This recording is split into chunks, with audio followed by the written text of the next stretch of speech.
Attention all you rule breakers, you misfits and troublemakers, all you free spirits and pioneers, all you visionaries and nonconformists. Everything the establishment has told you is wrong with you is actually what's right with you. You see things others don't. You are hardwired to change the world. So tell me about yourself. What's your name? My name is Frank Jacob. I'm the director of the film that's running for an Ebby Award here at the Ebby Film Festival. All right. The Congress, Let me see the film. and which I have a copy of here, which you can show your viewers. It's called Packing for Mars. So And what's it about? It's a film that started, it's 5 years in the making. It started out as a result of my fascination with the 1970s cult sci-fi novel called Alternative 3, written by a British Fleet Street reporter, Leslie Watkins. This was a book that was based on itself another show which had come out of England the year before called Science Report. And a Science Report would do a factual report every week of science inventions and sort of I think it's like one of their last shows they did. They did this mockumentary on the brain drain from Britain. And the brain drain was the loss of some of the most smartest minds out of England to some university abroad. And they decided to find out where that abroad was, and they found out that abroad meant off-world and off-planet, leading to Mars. And so the person who gave me the book said it was a true story written as science fiction. And some of the leading intellectuals, including Mae Brussel in America, when the book finally got out to outside of England, because the show never did, they were saying it's the most dangerous book, and it's true, and how did he come across this information?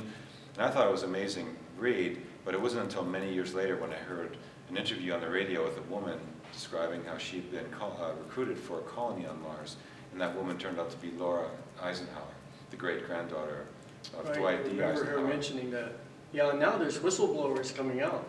Yes, One see, and by that one. was it. There was, at the time that I started this, she was one of the very early ones. There was Andrew Bushago, and there were some others that I was looking at, and I thought to myself, okay, come on, is this really true? That, like, I thought, great sci-fi, maybe it is. Something I always kind of felt like, yeah, I guess it could be true. But now I felt, okay, I want to know what the truth is. So I essentially hit the road with the camera and figured the doors would open. You know, the universe would open the doors for a fool seeking the answers. Yeah, you need a big pry bar. Sometimes you need a pry bar, exactly, yeah. But you know, I think people are getting ready to handle the truth. I think so too, and judging by the reaction we had last night at our screening. Were you there? I don't know if you were there. I guess you probably weren't there. I was actually out playing music at the time. Oh, great. That's the reason we're buying your... Oh, okay, great. Well, the thing is, after the response we had last night, it just made me realize it resonates with so many people.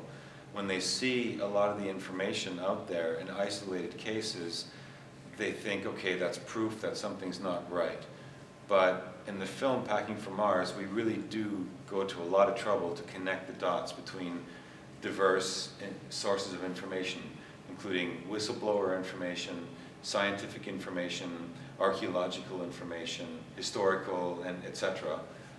And we put that together in a way that is embedded in a cool soundtrack and a very cinematic, easy to look at format, very theatrical, so that people can take themselves down the road and decide at the end of the film if it speaks to them or not. And the resonance of it seems to indicate that it really does, and people really are opening up. And that's a really good way to tell if it resonates. I think it was Mark Twain that said, the truth is a pesky little thing. Yes. All you have to do is put it out there, and it just keeps on resonating with people. You don't have to support it, you don't have to do anything to it. Like a lie, you have to constantly build it up, support it, protect it, defend it.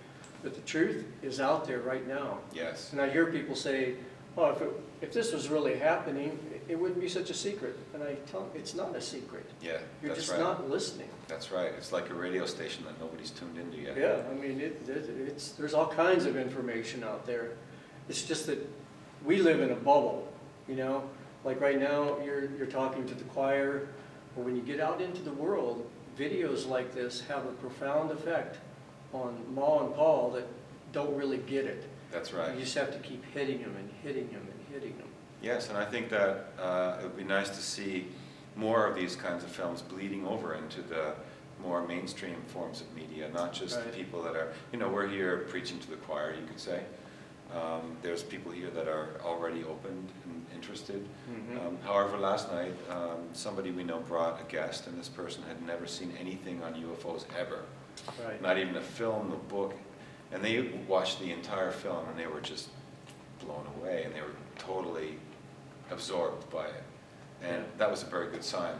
That means that even people who aren't believers are required to rethink what the reality around them is really based on. Yeah, and if it's what I feel like it is, you're not telling people exactly what to think, but you're just trying to get them to think. That's a very good way to put it. Yeah. And we take information that's out there and we say, this is what I found. I'm this guy. That's me there. This guy on the front cover.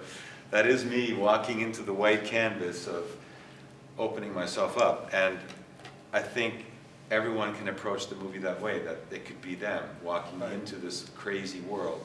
Yeah. And so all I'm doing, and all we're doing in the film, and Tanya Maidenford's a very crucial part, the woman that you saw at the counter, she was the executive producer, and she and I are like the Scully and Mulder that are going after the pieces of the puzzle, the jigsaw puzzle, and we find these things and we encounter these people, and I'm just saying, okay, this is what I found, check it out. But, we should give these people a warning that it's a one-way trip.